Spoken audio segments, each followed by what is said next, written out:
أشهد أن لا إله إلا الله وحده لا شريك له وأشهد أن محمدا عبده ورسوله أما بعد فأعوذ بالله من الشيطان الرجيم بسم الله الرحمن الرحيم الحمد لله رب العالمين الرحمن الرحيم مالك يوم الدين إياك نعبد وإياك نستعين اهدنا الصراط المستقيم صراط الذين أنعمت عليهم غير المغضوب عليهم ولا الضالين. در ضمن فتح مکه ذکر احوال ورود به مکه در خطبه گذشته شده بود. جزئیات بیشتری از این واقعه به شرح زیر است. ابن اسحاق نوشته است که وقتی ابوسفیان پس از مشاهده لشکرهای خداوند متعال که از نزد او عبور کردن به مقصد رسید، مسلمانان به زیتوا رسیده بودند که 10 مایل با مسجد الحرام فاصله دارد و یکی از آبادی‌های مکه است. صحابه در آنجا گرد آمده و منتظر پیامبر اکرم صلی الله علیه و آله و سلم شدند تا اینکه همه صحابه در همانجا جمع شدند. پیامبر اکرم صلی الله علیه و آله و سلم با دسته سبز پوش خود آمدند. ابن سعد نوشته است که ایشان بر شتر خود قصوا میان حضرت ابوبکر و اسید ابن حضیر بودند. حضرت عبدالله بن مغفل بیان می کند که من رسول خدا صلی الله علیه و آله و سلم را در روز فتح مکه دیدم که بر شتر خود سوار بودند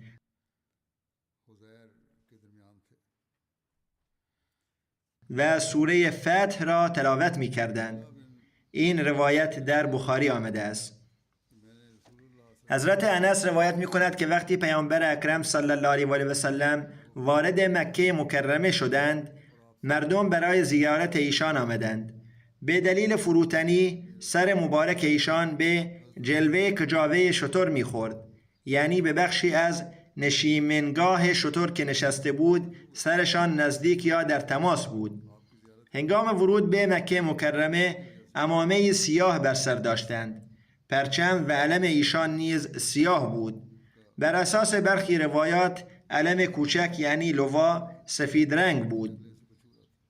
ایشان در محل زیتوا ایستادند و در میان مردم بودند. با دیدن پیروزی و کثرت مسلمانان ریش مبارک ایشان به دلیل فروتنی به کجاوه میخورد یا نزدیک بود که بخورد. پیامبر اکرم صلی الله علیه و آله و سلم فرمودند: اللهم ان العیش عیش الاخره، یعنی ای خداوند بیگمان زندگی حقیقی زندگی آخرت است. جنبه دیگری از عدالت، انصاف، فروتنی و تواضع این بود که پیامبر اکرم صلی الله علیه و آله و سلم پسر زید بن حارثه اسامه که غلام آزاد شده ایشان بود را پشت سر خود سوار کردند، در حالی که سران قریش و فرزندان بنی هاشم نیز حضور داشتند.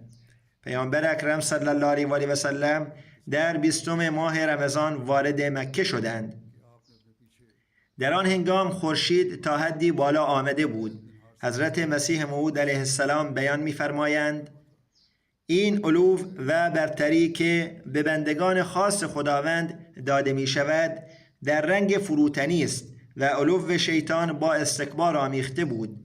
ببینید پیامبر اکرم صلی الله علیه و آله و سلم وقتی مکه را فتح کردند سر خود را همان گونه خم کردند و سجده نمودند که در روزهای مصیبت و مشکلات در همین مکه خم می کردند و سجده می نمودند، زمانی که در این شهر از هر جهت با ایشان مخالفت می شد و آزار می دیدند.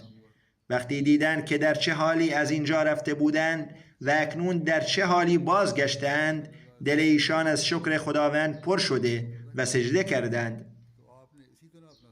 در مورد اینکه پیامبر اکرم صلی الله علیه و سلم در روز فتح مکه کجا اقامت داشتند نوشته شده است: وقتی به نزدیکی مکه رسیدند و از ایشان پرسیده شد که در مکه کجا اقامت خواهند کرد، فرمودند: آیا عقیل برای ما خانه‌ای در مکه باقی گذاشته است؟ عقیل پسر حضرت ابوطالب بود و پیش از حدیبیه اسلام آورده بود و گفته می شود که پیش از آن همه اموال و دارایی ها را فروخته بود. سپس پیامبر اکرم صلی الله علیه و سلم فرمودند: اقامت ما در خیف بنی کنانه خواهد بود، جایی که قریش در آنجا بر کفر سوگند یاد کردند و به همه صحابه دستور دادند که در همان جا جمع شوند. حضرت جابر روایت می کند که آن روز من در میان کسانی بودم که با پیامبر اکرم صلی الله علیه و سلم بودند. در روز فتح مکه همراه ایشان وارد شدم و خانه های مکه را دیدند و توقف کردند. پیامبر اکرم صلی الله علیه و سلم حمد و ثنای خداوند را بیان کردند و جای خیمه خود را دیدند و فرمودند: ای جابر، اینجا محل اقامت ماست. در همین مکان قریش در حالت کفر علیه ما سوگند یاد کردند.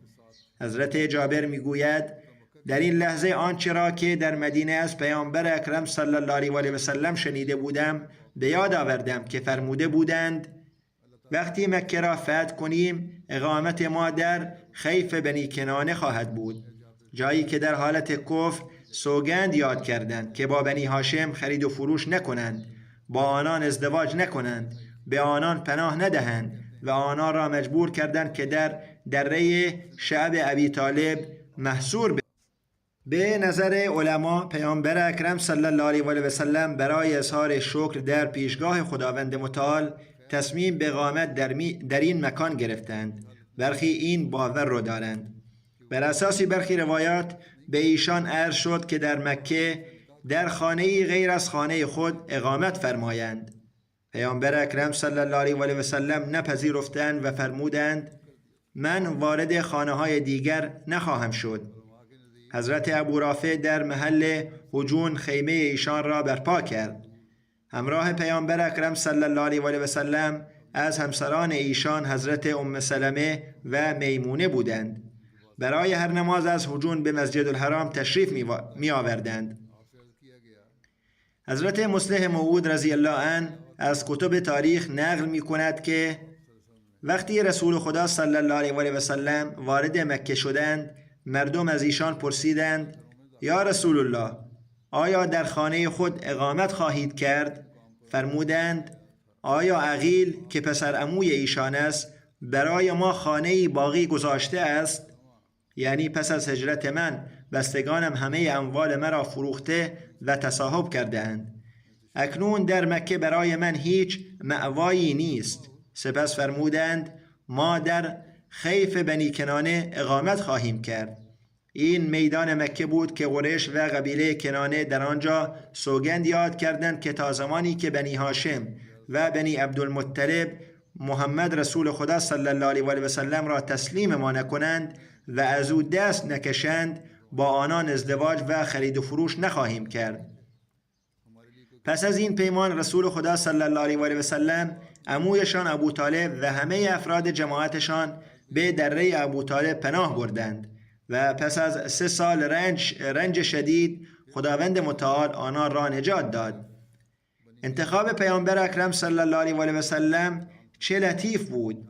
مکیان در همین مکان سوگند یاد کردند که تا محمد رسول خدا صلی الله علیه و سلم به ما تسلیم نشود با قبیله‌اش صلح نخواهیم کرد. امروز محمد رسول خدا صلی الله علیه و سلم در همان میدان فرود آمدند و گویی به مکیان فرمودند: همانجا که می‌خواستید من آماده ام، اما بگویید آیا امروز توان آن را دارید که مرا هدف ظلم خود قرار دهید؟ همان مکانی که می‌خواستید مرا ذلیل و مقهور ببینید و آرزو داشتید که قومم مرا گرفته و به شما تسلیم کند، اکنون من در حالی آمده ام که نه تنها قومم بلکه سراسر عرب با من است و قومم مرا به شما تسلیم نکرد، بلکه شما را به من تسلیم کرده است. این از قدرت خداوند است که این روز نیز دوشنبه بود، اما روزی که محمد رسول خدا صلی الله علیه و سلم از غار سور خارج شده و تنها با همراهی ابوبکر رضی الله عنه به سوی مدینه هجرت کردند. اما روزی که با حسرت از بالای کوه سور به سوی مکه نگاه کرده و فرمودند: ای مکه، تو برای من از همه شهرهای دنیا عزیزتری، اما ساکنانت اجازه نمیدهند در اینجا بمانم. حضرت ام هانی بنت ابی طالب بیان می کند که وقتی رسول خدا صلی الله علیه و سلم در بخش بالایی مکه فرود آمدند، 2 نفر از خویشاوندان شوهرم از بنی مخزوم به سوی من گریختند. برادرم حضرت علی نزد من آمد و گفت: به خدا قسم هر 2 را خواهم کشت. من در خانه را بر روی آن 2 بستم. سپس خودم نزد رسول خدا صلی الله علیه و سلم در بخش بالایی مکه رفتم. ایشان را دیدم که از ظرفی که نشانه‌های خمیر در آن بود غسل می کردند و دخترشان حضرت فاطمه با پارچه‌ای بر ایشان پرده گرفته بود. پس از غسل لباس خود را عوض کردند و در وقت چاشت 8 رکعت نماز خواندند. سپس به سوی من توجه کردند و فرمودند: ای ام هانی، خوش آمدی. برای چه آمده ای؟ ایشان ماجرای آن 2 مرد و حضرت علی را بیان کردند که حضرت علی قصد کشتن آنان را داشت و من آنان را در خانه‌ام پناه کردم. پیامبر اکرم صلی الله علیه و سلم فرمودند: هر که را تو پناه داده ای ما نیز پناه داده ایم و هر که تو را امان داده ای ما نیز امان داده ایم. پس علی نباید آن 2 را بکشد. یعنی رسول خدا صلی الله علیه و سلم فرمودند که حضرت علی آن 2 را نخواهد کشت. این 2 نفر خویشاوندان شوهر حضرت ام هانی، حارث ابن هشام و عبدالله ابن ربیعه بودند. در روایتی از بخاری آمده است که عبدالرحمن بن ابی لیلی نقل می کند که هیچ کس ندیده که پیامبر اکرم صلی الله علیه و سلم نماز چاشت بخواند جز حضرت ام هانی.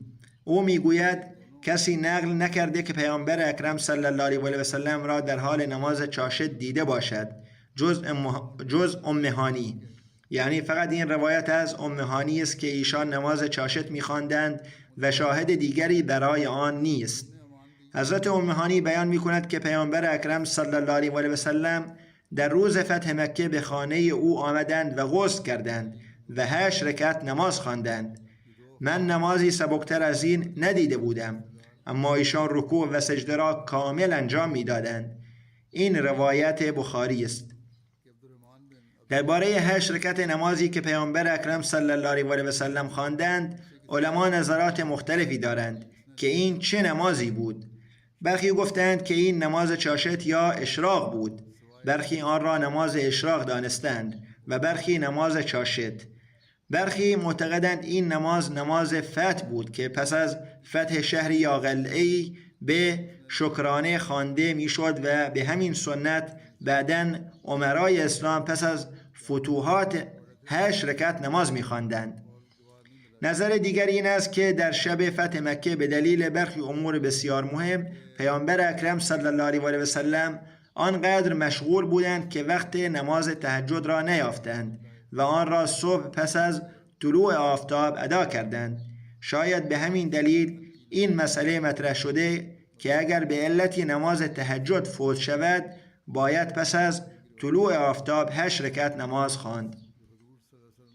حضرت مصلح موعود بیان می‌فرمایند که پیامبر اکرم صلی الله علیه و سلم فرمودند: اگر روزی نتوانستید نماز تهجد بخوانید، نماز اشراق را بخوانید. در برخی روایات نیز آمده است که اگر گاهی نماز تهجد را نمی‌توانستند بخوانند، به جای آن نماز اشراق می‌خواندند. حضرت مسیح موعود علیه السلام در نامه‌ای به جناب میر عباس علی لطحیانی می نویسند که این بنده پیشتر نوشته بود که همه اوراد خود را، یعنی اذکاری که انجام می دهید، طبق معمول و در اوقات مقرر ادامه دهید. فقط باید از روش‌هایی پرهیز کرد که در آنها نوعی شرک یا بدعت باشد. از آنها دوری کنید. از پیامبر خدا صلی الله علیه و سلم استمرار بر نماز اشراق ثابت نیست. یعنی ثابت نیست که ایشان به طور منظم نماز اشراق می‌خواندند. اما خواندن آن پس از فوت شدن تهجد یا پس از بازگشت از سفر ثابت است. اما تلاش در عبادت و ماندن بر درگاه خداوند عین سنت است. یعنی باید برای کسب عبادت و بندگی کوشش کرد و به درگاه خداوند ماندن اصل سنت است. در مورد ورود به مسجد الحرام و طواف آمده است که پیامبر اکرم صلی الله علیه و سلم بخشی از روز را در خیمه خود بودند. سپس شتر خود غصبا را خواستند و آن را نزدیک در خیمه آوردند. برای گرفتن اسلحه و پوشیدن خود کلاه خود رفتند. صحابه گرد ایشان حلقه زده بودند. پیامبر اکرم صلی الله علیه و سلم بر مرکب خود سوار شدند. از خندمه تا هجون صفی از اسبها پیچیده بود. رسول خدا صلی الله علیه و سلم از آنجا عبور کردند. حضرت ابوبکر همراه ایشان بود و با هم صحبت می کردند. حضرت عبدالله ابن عمر بیان می کند که وقتی رسول خدا صلی الله علیه و سلم از سمت کوه قدع وارد مکه شدند، دیدند که زنان با روسری های خود بر دهان اسبها می زدند تا آنها را عقب برانند. پیامبر اکرم صلی الله علیه و سلم با لبخند به حضرت ابوبکر نگاه کردند و فرمودند: ای ابوبکر، حسان بن ثابت چه گفته است؟ یعنی درباره این واقعه شعری گفته بود. حضرت ابوبکر اشعار او را خواند که ترجمهش چنین است: اگر چنین لشکرهایی را نبینی که غبار برمیافشانند و وعدگاهشان کوه قدع است، دختر عزیزم را از دست بدهم. اسب‌های تندرو لگام‌های خود را می‌کشند و زنان با روسری‌های خود آنها را می‌زنند. حضرت ابن عمر این صحنه را از اسب‌ها ترسیم کرد و همان واقعه در آن زمان رخ می‌داد. حضرت ابن عمر و ابن عباس روایت می‌کنند که در روز فتح مکه پیامبر اکرم صلی الله علیه و سلم وارد مکه شدند و در اطراف خانه کعبه 360 بت نصب شده بود که با سرب به آن چسبانده شده بودند. بزرگترین بت هبل در خانه کعبه بود. اصاف و نائله نیز در جایی بودند که مردم حیوانات خود را قربانی می کردند. پیامبر اکرم صلی الله علیه و سلم کمانی در دست داشتند. کمان را از کنار گرفتند و هرگاه از کنار بتی می گذشتند با آن به چشم بت می زدند و می فرمودند: جاء الحق و زهق الباطل ان الباطل کان زهوقا. یعنی حق آمد و باطل نابود شد، بیگمان باطل نابود شدنی است. ایشان به خانه کعبه رسیدند و آن را مشاهده کردند. پیامبر اکرم صلی الله علیه و سلم بر مرکب خود پیش رفتند و با عصای خود حجر الاسود را لمس کردند و الله اکبر گفتند. مسلمانان در پاسخ تکبیر گفتند و بارها شعار تکبیر سر دادند تا اینکه مکه از ندای الله اکبر طنین انداز شد و پیامبر اکرم صلی الله علیه و سلم به آنان اشاره کردند که ساکت شوند. مشرکان این صحنه را از کوه‌ها می‌دیدند. پیامبر اکرم صلی الله علیه و سلم طواف بیت الله را انجام دادند. حضرت محمد بن مسلمه مهار شتر را گرفته بود. پیامبر اکرم صلی الله علیه و سلم به نزد حجر الاسود آمدند و آن را لمس کردند و طواف بیت الله را به پایان رساندند. پس از اتمام طواف از مرکب خود پایین آمدند. حضرت ابن عمر روایت می کند که ما در مسجد جایی برای نشستن شتر نیافتیم. پس پیامبر اکرم صلی الله علیه و سلم بر دستهای مردم پایین آمدند. یعنی مردم دستهای خود را جلو آوردند و ایشان بر آنها ایستاده از شتر پایین آمدند. شتر را بیرون بردند. حضرت معمر بن عبدالله آمد و شتر را به دره برد. در روایتی آمده است که پیامبر اکرم صلی الله علیه و سلم به حضرت عمر بن خطاب در زمان فتح مکه دستور دادند که وقتی در بطحا بودند وارد خانه کعبه شود و هر تصویری را که در آن بود پاک کند تا زمانی که همه تصاویر پاک نشد پیامبر اکرم صلی الله علیه و سلم وارد آن نشدند. تصاویر حضرت ابراهیم و حضرت اسماعیل علیهم السلام نیز خارج شد. در دست آن دو تیرهای قرعه بود. تصاویر یا بت‌هایی از آن دو نیز ساخته شده بود. پیامبر اکرم صلی الله علیه و سلم این تصاویر را دیدند و فرمودند خداوند این بت پرستان را هلاک کند. این بت پرستان می‌دانند که آن دو یعنی حضرت ابراهیم و اسماعیل علیهم السلام هرگز با این تیرها قرعه نکشیدند. این تیرهایی که در دستشان گذاشته‌اند داستان دروغین است. هرگز چنین نکردند.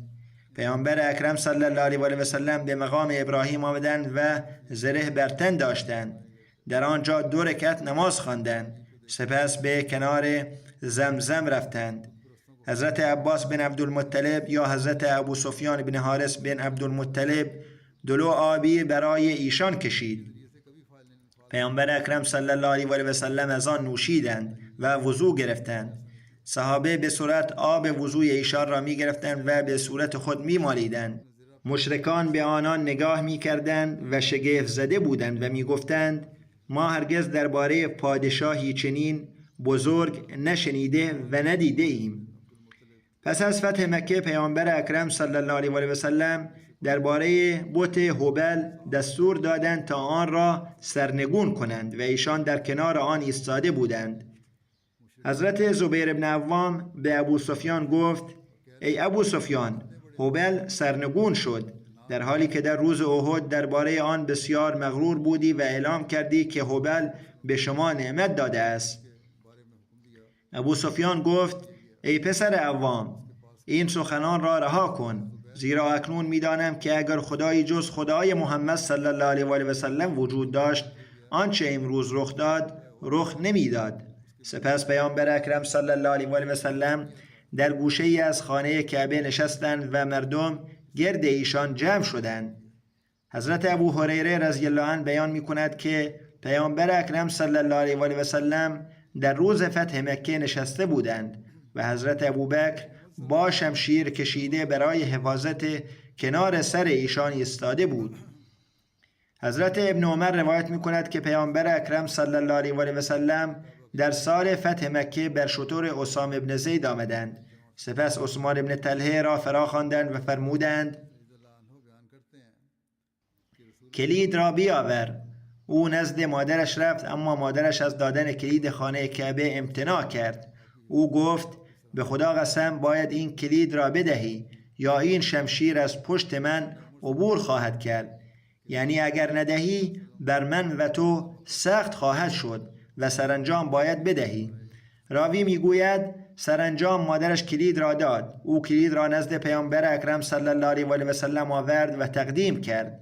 پیامبر اکرم صلی الله علیه و سلم کلید را به او بازگرداندند و او در را گشود. پیامبر اکرم صلی الله علیه و سلم با اسامه بن زید و بلال بن رباح وارد خانه کعبه شدند. کلیددار کعبه عثمان بن طلحه نیز همراه بود. پیامبر اکرم صلی الله علیه و سلم در را بستند و مدتی طولانی در آنجا ماندند و 2 رکعت نماز در آنجا خواندند. حضرت عبدالله بن عمر که بیرون در ایستاده بود میگوید وقتی پیامبر اکرم صلی الله علیه و سلم بیرون آمدند من سریع وارد شدم و از حضرت بلال پرسیدم پیامبر اکرم صلی الله علیه و سلم در اینجا چه کردند؟ او گفت پیامبر اکرم صلی الله علیه و سلم 1 ستون را در سمت چپ، 1 ستون را در سمت راست و 3 ستون را پشت سر قرار دادند. در آن زمان 6 ستون در بیت الله بود. ایشان به گونه‌ای نماز خواندند که بین 2 ستون ایستادند. 2 ستون جلو و 3 ستون پشت سر بود. بر اساس روایتی دیگر 2 ستون در سمت چپ، 1 ستون در سمت راست و 3 ستون پشت سر قرار دادند. به هر حال در آنجا 2 رکعت نماز خواندند. این روایت صحیح مسلم است. حضرت مصلح موعود بیان می‌فرمایند که هنگام ورود به مکه حضرت ابوبکر رضی الله عنه رکاب شتر پیامبر اکرم صلی الله علیه و سلم را گرفته و با ایشان صحبت می‌کردند و سوره فتح را که خبر فتح مکه در آن آمده بود تلاوت می‌کردند. پیامبر اکرم صلی الله علیه و سلم مستقیم به سوی خانه کعبه آمدند و در حالی که بر شتر بودند 7 بار طواف خانه کعبه را انجام دادند. در آن هنگام عصایی در دست داشتند. گرد خانه کعبه که حضرت ابراهیم علیه السلام و پسرش اسماعیل علیه السلام برای پرستش خدای یگانه ساخته بودند و بعدها فرزندان گمراهشان آن را مخزن بت‌ها کردند میگشتند و بر هر یک از 360 بتی که در آنجا قرار داشت عصا میزدند و میفرمودند جاء الحق و زهق الباطل ان الباطل کان زهوقا. این همان آیه است که پیش از هجرت در سوره بنی اسرائیل بر ایشان نازل شد و در آن خبر هجرت و سپس فتح مکه داده شده بود. نویسندگان اروپایی متفقند که این سوره پیش از هجرت نازل شده است. در این سوره آمده است وقل رب ادخلني مدخل صدق واخرجني مخرج صدق واجعل لي من لدنك سلطانا نصيرا وقل جاء الحق وزهق الباطل ان الباطل كان زهوقا. یعنی بگو پروردگارا مرا به راستی وارد این شهر یعنی مکه کن، یعنی پس از هجرت با پیروزی و غلبه و به سلامت از این شهر خارج کن، یعنی هنگام هجرت و از نزد خودت برای من یاری و سلطنتی قرار بده و بگو حق آمد و باطل نابود شد، بیگمان باطل نابود شدنی است.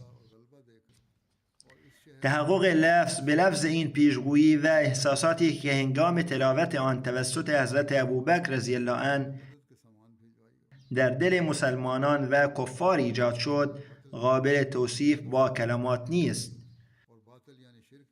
خلاصه آن روز مقام ابراهیم برای بار دیگر برای عبادت خدای یگانه اختصاص یافت و بت‌ها برای همیشه شکسته شدند.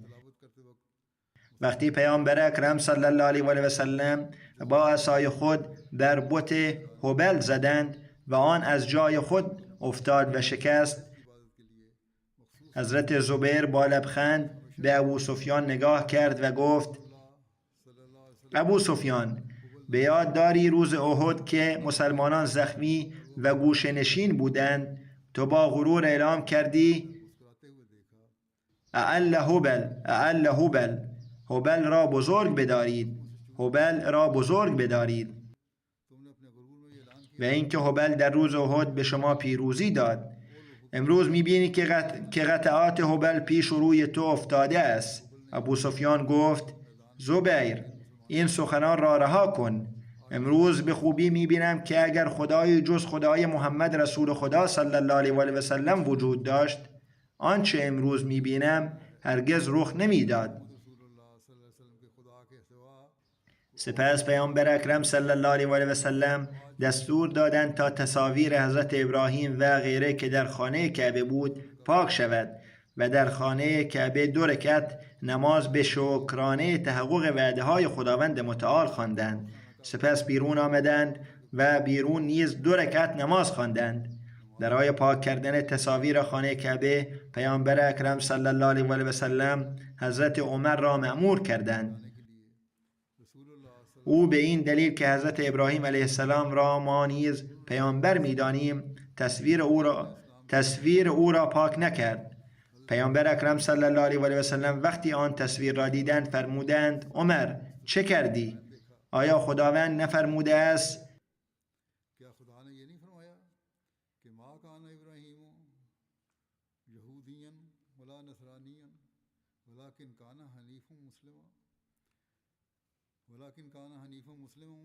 یعنی ابراهیم نه یهودی بود و نه نصرانی بلکه بنده کامل فرمانبردار خداوند و موحد بود. پس به دستور ایشان آن تصویر نیز پاک شد. با دیدن نشانه های خداوند دلهای مسلمانان آن روز از ایمان لبریز شد و یقین آنان به مقام پیامبر اکرم صلی الله علیه و آله و سلم چنان افزون گشت که وقتی پیامبر اکرم صلی الله علیه و آله و سلم از چشمه زمزم که خداوند متعال برای اسماعیل ابن ابراهیم به عنوان نشانه جاری ساخته بود آب خواستند و پس از نوشیدن باقی مانده آب را برای وضوء استفاده کردند. هیچ قطره‌ای از بدن ایشان بر زمین نریخت. مسلمانان فوراً آن را می گرفتند و به عنوان تبرک بر بدن خود می مالیدند و مشرکان می گفتند ما هیچ پادشاهی در دنیا ندیده ایم که مردمش تا این حد او را دوست داشته باشند. حضرت مسیح موعود علیه السلام می فرمایند این مطلب را با حضور قلب به یاد داشته باشید که همان گونه که حجر الاسود در بیت الله قرار دارد قلب انسان نیز در سینه قرار دارد. ایشان حجر الاسود را با قلب انسان که در سینه ماست تشبیه می کنند. می فرمایند بر بیت الله نیز زمانی گذشت که کفار در آن بتها قرار دادند. ممکن بود چنین زمانی بر بیت الله نیاید، اما خداوند آن را به عنوان نمونه قرار داد. قلب انسان نیز مانند حجر الاسود است و سینه‌اش به بیت الله شباهت دارد. افکاری که غیر از خداوند هستند همان بت‌هایی هستند که در این کعبه قرار داده شده است. یعنی هر فکری که غیر از خداوند در دل می آید بت است.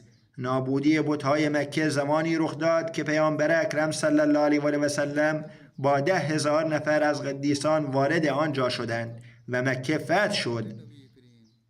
در کتاب‌های پیشین این 10,000 صحابه را ملائکه نامیده اند و حقیقتاً شأن آنان مانند ملائکه بود. قوای انسانی نیز تا حدی همانند ملائکه است، زیرا همان گونه که ملائکه ویژگی دارند که هرچه به آنان دستور داده شود انجام می‌دهند، قوای انسانی نیز چنین است که هر دستوری به آنها داده شود اطاعت می‌کنند. پس برای نابودی و ریشه‌کن کردن بت‌های غیر از خداوند لازم است که همانند حمله به آنها اقدام شود.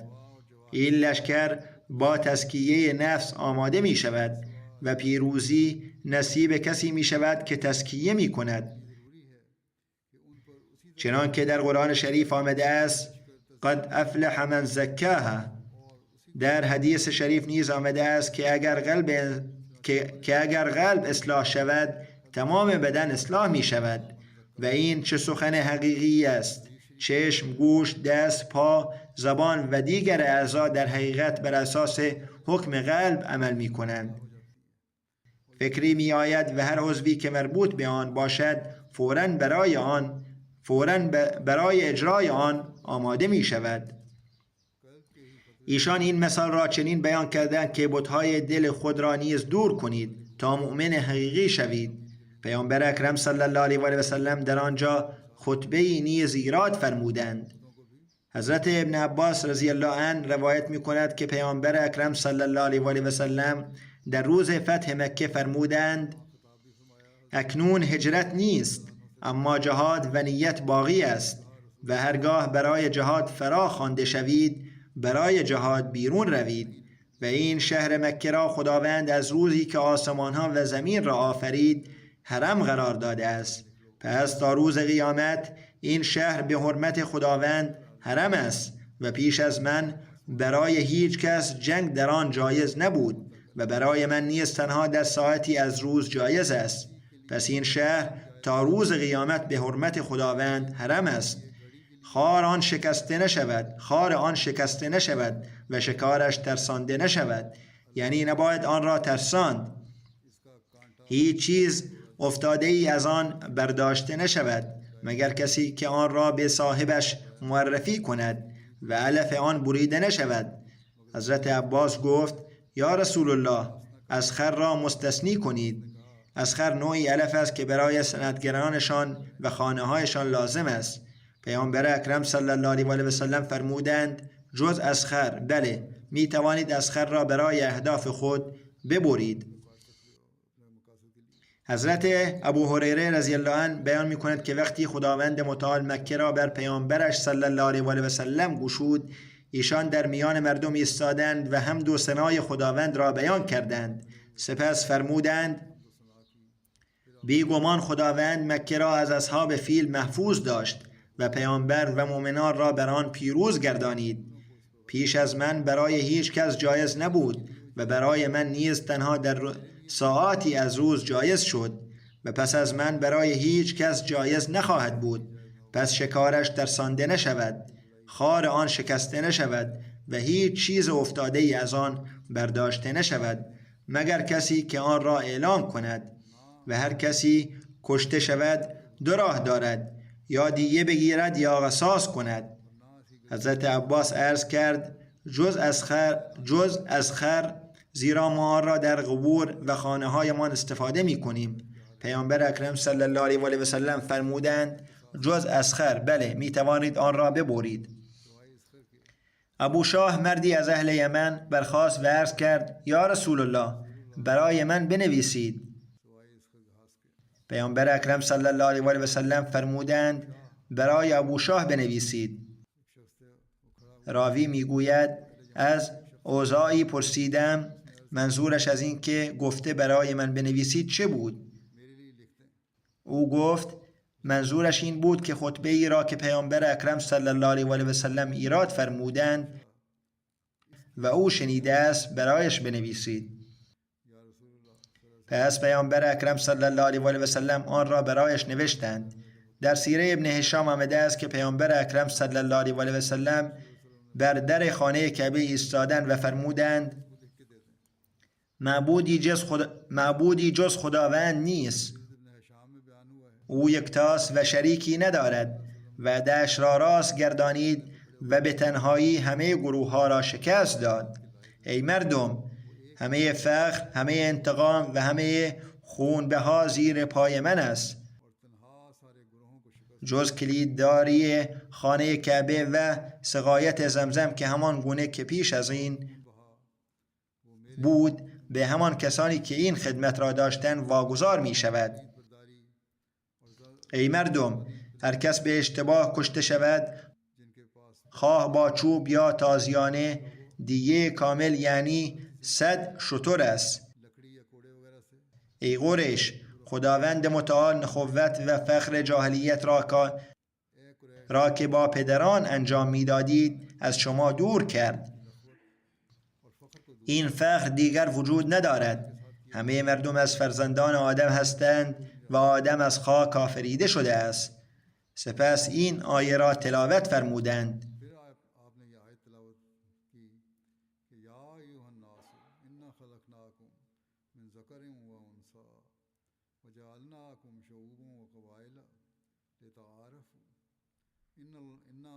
ای مردم، بیگمان ما شما را از مرد و زن آفریدیم و شما را ملت‌ها و قبیله‌ها قرار دادیم تا یکدیگر را بشناسید. بیگمان گرامی ترین شما نزد خداوند پرهیزکارترین شماست. سپس پیامبر اکرم صلی الله علیه و سلم فرمودند: ای قریش، چه گمان میبرید که با شما چه خواهم کرد؟ قریش گفتند: شما آنچه انجام دهید بهترین است. کسانی که مسلمان نشده بودند گفتند: شما برادر بزرگوار و فرزند برادر بزرگوار هستید. پیامبر اکرم صلی الله علیه و سلم فرمودند: بروید، همه شما آزاد هستید. در روایت دیگر فرمودند: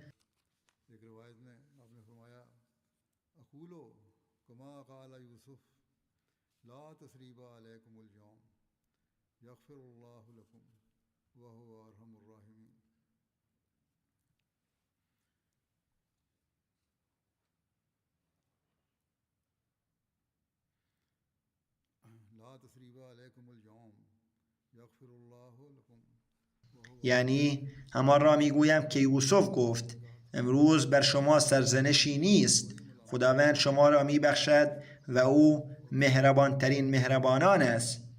مردم با شنیدن اعلام عفو عمومی چنان بیرون آمدند که گویی تازه از قبرها بیرون آمدند و به اسلام گرویدند. آنان فوراً اسلام را پذیرفتند. حضرت مصلح موعود واقعه عفو اهل مکه را چنین بیان می کنند: وقتی آن حضرت از این امور فارغ شدند و مردم مکه به حضورشان آمدند، فرمودند: ای مردم مکه، دیدید که نشانه های خداوند متعال چگونه لفظ به لفظ تحقق یافت. اکنون بگویید که چه پاداشی برای ظلم ها و شرارت هایی که بر بندگان فقیر خداوند روا داشتید باید داده شود. مردم مکه گفتند: ما از شما همان رفتاری را انتظار داریم که یوسف با برادرانش کرد. این قدرت خداوند متعال بود که همان سخنانی از دهان مکیان بیرون آمد که خداوند متعال در سوره یوسف پیش بینی کرده بود و 10 سال پیش از فتح مکه خبر داده بود که تو با مردم مکه همان گونه رفتار خواهی کرد که یوسف با برادرانش کرد. پس وقتی مکیان این سخن را تصدیق کردند که رسول خدا صلی الله علیه و آله و سلم همانند یوسف هستند و خداوند متعال همانند یوسف به ایشان بر برادرانش پیروزی داد، پیامبر اکرم صلی الله علیه و آله و سلم فرمودند: تالله لا تثریب علیکم اليوم، به خدا قسم امروز هیچ عذابی بر شما نخواهد بود و هیچ سرزنشی نخواهد شد. حضرت مسیح موعود علیه السلام بیان می‌فرمایند: وقتی پیامبر اکرم صلی الله علیه و آله و سلم مکه را فتح کردند، همه کفار را دستگیر کرده و به حضور ایشان آوردند. کفار خود اعتراف کردند که به دلیل جرایم شدید خود مستحق قتل هستند و خود را به رحمت پیامبر سپردند. پیامبر اکرم صلی الله علیه و آله و سلم همه را بخشیدند و در این موقعیت حتی اسلام آوردن را شرط عفو قرار ندادند. اما آنان با دیدن این اخلاق کریمانه خود به خود مسلمان شدند. سپس حضرت مسیح موعود علیه السلام در جایی دیگر می‌فرمایند: کمال قدرت اخلاقی رسول خدا صلی الله علیه و آله و سلم زمانی در ذهن می‌آید که به شرایط آن زمان نگریسته شود. مخالفان چه رنج‌هایی به ایشان و پیروانشان رساندند و در مقابل پیامبر اکرم صلی الله علیه و آله و سلم در حالی که قدرت و اختیار کامل داشتند چگونه با آنان رفتار کردند. این علو شأن ایشان را نشان می‌دهد. ابوجهل و دیگر یارانش چه رنج‌هایی به پیامبر اکرم صلی الله علیه و آله و سلم و خدمتگزاران جاننثار ایشان ندادند. زنان مسلمان فقیر را به شترها بسته و به جهات مخالف می‌دواندند تا پاره پاره شوند، فقط به این گناه که بر لا اله الا الله استوار بودند.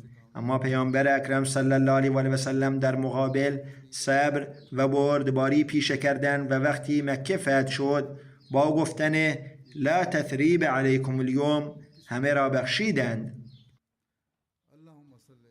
این چه کمال اخلاقی است که در هیچ پیامبر دیگری یافت نمی شود. اللهم صل علی محمد و علی آل محمد. سپس می‌فرمایند: کسانی که در مکه به پیامبر اکرم صلی الله علیه و آله و سلم آزار رساندند، وقتی آن حضرت مکه را فتح کردند، اگر می‌خواستند می‌توانستند همه را ذبح کنند، اما رحم کردند و فرمودند لا تثریب علیکم اليوم. بخشش ایشان بود که همه مسلمان شدند. آیا چنین اخلاق عظیم و فاضله‌ای در پیامبر دیگری یافت می شود؟ هرگز. کسانی که به شخص پیامبر اکرم صلی الله علیه و آله و سلم، بستگان و صحابه ایشان رنج‌های غیر قابل بخشش رساندند، پیامبر اکرم صلی الله علیه و آله و سلم با داشتن قدرت و اختیار فوراً آنان را بخشیدند، در حالی که اگر مجازات می شدند کاملا عادلانه و منصفانه بود. اما پیامبر اکرم صلی الله علیه و آله و سلم در آن زمان نمونه عفو و کرم را نشان دادند.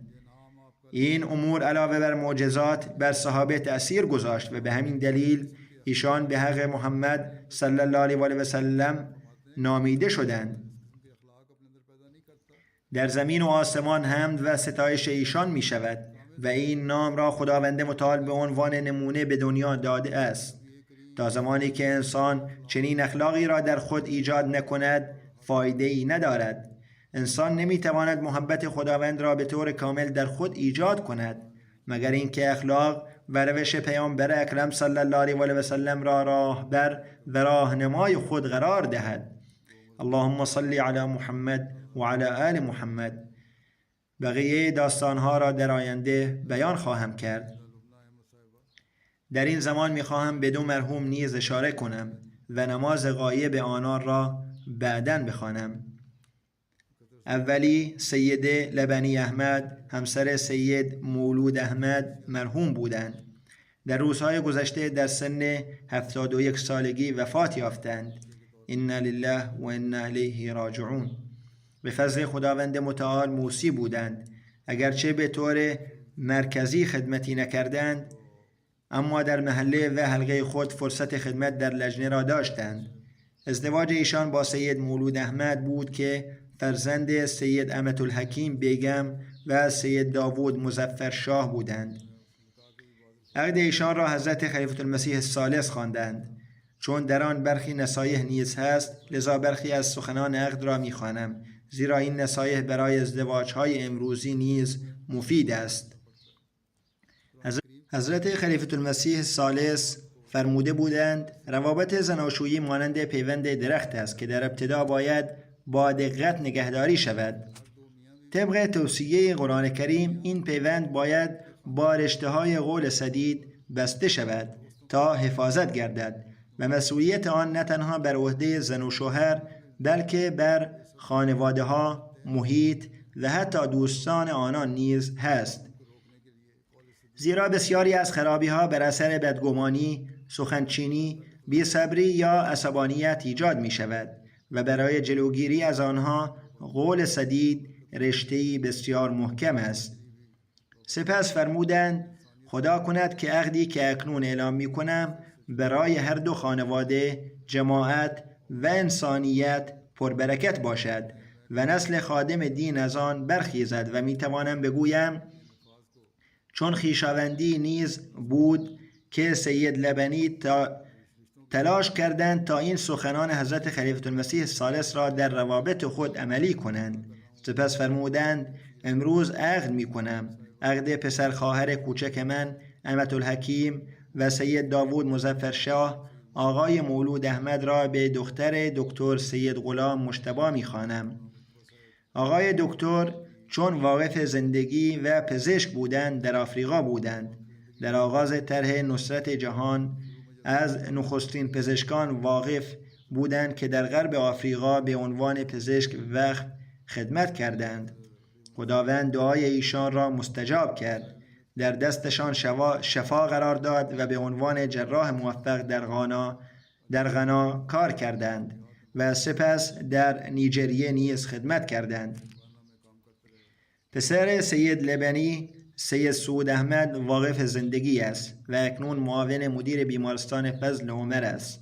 او درباره مادرش میگوید وقتی پدر بزرگم طبق طرح نصرت جهان به اوسوکورو غنا رفت، خانواده کامل رفتند و مادرش لبنی نیز همراه بود. او کوچک بود و این پیش از ازدواجش بود. میگوید چون آنجا امکانات نبود گاهی باندها را میبرید و در نور چراغ قوه عمل جراحی انجام میدادند و این دختر نیز چراغ قوه را نگه میداشت تا دکتر بتواند عمل کند.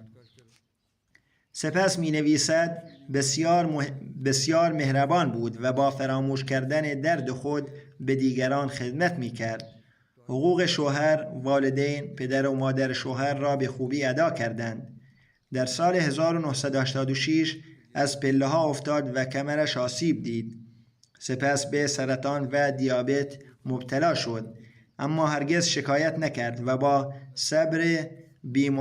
صبر بیماری را تحمل کرد و مانند فرد سالم به کارهایش ادامه داد. به فرزندان و نوه‌هایش دعا می آموخت. به ویژه هر روز به نوه‌هایی که با او بودند توجه داشت. بیناییش ضعیف شد و وقتی نتوانست تلاوت کند، تلاوت قرآن کریم را آنلاین گوش میداد. به طور منظم در جلسات شرکت میکرد. کسی یک بار گفت شما بیمارید، چرا به جلسه می آیید؟ گفت اگر جلسه باشد من نروم، باید به نظام جماعت پایبند باشم. احساس تعهد به جماعت داشت چون او همسر برادر همسر من بود. من نیز دیدم که فردی ساده دل و سازگار با هر شرایطی بود. رابطه با خانواده شوهر را نیز به خوبی حفظ کرد. خداوند متعال با او مغفرت و رحمت رفتار کند. یک دختر و یک پسر دارد. پسرش وقف زندگی است، همانطور که گفتم. خداوند متعال به آنان توفیق دهد که بر راه نیک والدین خود گام بردارند. دومین نماز جنازه برای خانم نازمون بیبی زبیر است که همسر محمد شفیع زبیر از آلمان بودند. در روزهای گذشته وفات یافتند. انا لله و انا الیه راجعون. ایشان اهل موریس بودند و احمدیه از طریق پدر بزرگشان محمد حنیف صدهو وارد خانواده شد. بازماندگان ایشان یک پسر و یک دختر هستند. پسرشان اطهر زبیر است که رئیس هیومینیتی فرست آلمان است. اطهر زبیر می نویسد ایشان نمونه ای از ایمان استوار و فروتنی عمیق بودند. می گوید با اطمینان کامل می توانم بگویم که همان گونه که مرا تربیت کردند و آنچه به من آموختند ایمان قوی داشتند. هرگز شکایت نکردند. یا گله‌ای از ایشان نشنیدم. وقتی به شدت بیمار شدند میگوید در آن زمان بیشتر با ایشان بودم و هرگاه به هوش می آمدند درباره نمازهایشان می پرسیدند. به نماز بسیار پایبند بودند. صبر و تحمل فراوان داشتند. به قضا و قدر خداوند متعال راضی بودند. سپس میگوید واقعی هست که بسیار به کار مردم می آمدند و رازدار بودند. در مورد مسئله میان زن و شوهری به من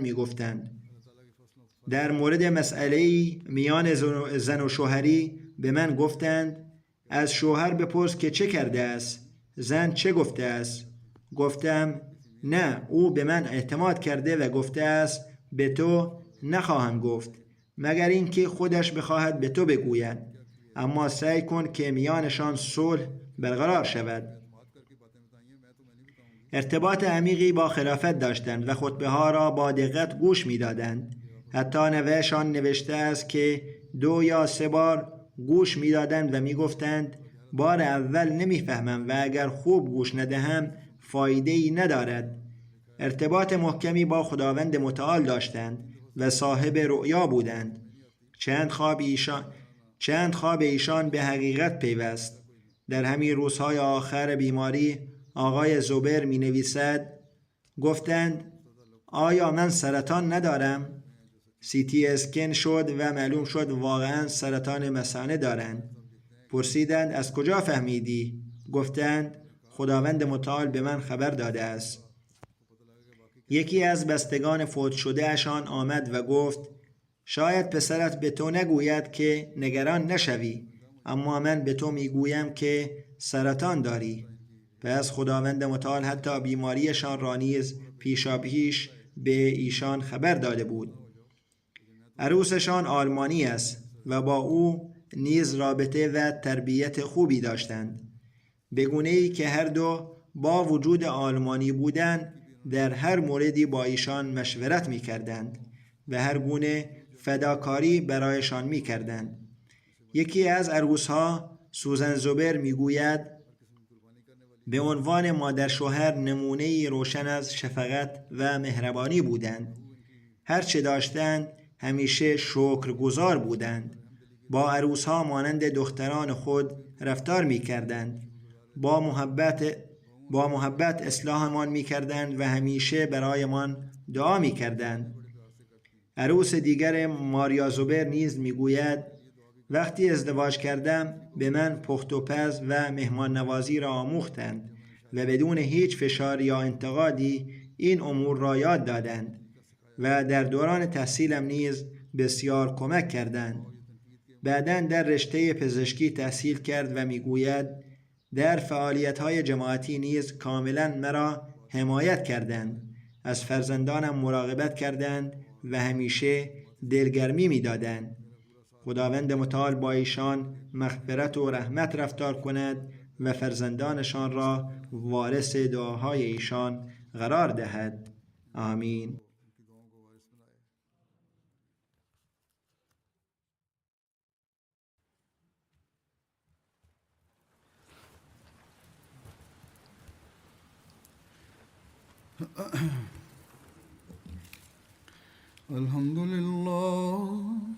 الحمد لله نحمده ونستعينه ونستغفره ونؤمن به ونتوكل عليه ونعوذ بالله من شرور أنفسنا ومن سيئات أعمالنا من يهده الله فلا مضل له ومن يضلل فلا هادي له ونشهد أن لا إله إلا الله ونشهد أن محمدا عبده ورسوله عباد الله رحمكم الله إن الله يأمر بالعدل والإحسان وإيتاء ذي القربى وينهى عن الفحشاء والمنكر والبغي يعظكم لعلكم تذكرون اذكروا الله يذكركم وادعوه يستجب لكم ولذكر الله أكبر.